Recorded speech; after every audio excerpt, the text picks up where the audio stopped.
What if you were to find out that your ancestors were civil rights activists, or they fought for their freedom from enslavement, or they served in an all-black regiment in World War II? You probably have a sense of pride for what your ancestors persevered through in tough times during history. That's what one Connecticut man is trying to do for families nationwide. John Mills is a Bloomfield historian specializing in African American history. He was a young kid. He was born in 1911. If you were to ask him years ago what he'd be doing right now, history would be an afterthought. I actually had really no interest in history. My sister introduced me to genealogy.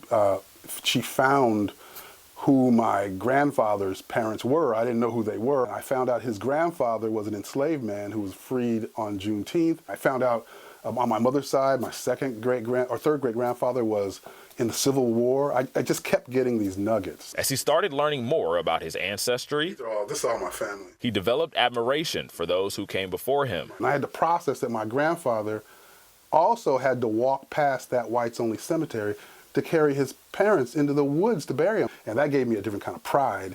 And I thought that could give other young black kids the same kind of pride. It could also, teach society in general about seeing them in a different light. Now, through his nonprofit organization, the Alex Breanne Corporation, he's helped 50 people build their family tree that would have otherwise been lost. It's a tedious thing. You can't research certain things. You can't find birth certificates for certain people till after a certain number of decades after they're dead. But there's a lot of tools and tricks. Social media, you're trying to find these people on social media. You're trying to look at newspaper clippings, sometimes have obituaries that kind of list who relatives are. Like it's a puzzle to try to trace back. A puzzle that he's hoping inspires others to take on the challenge of completing. Because I refuse to time box it, I can't hit a lot of people, right?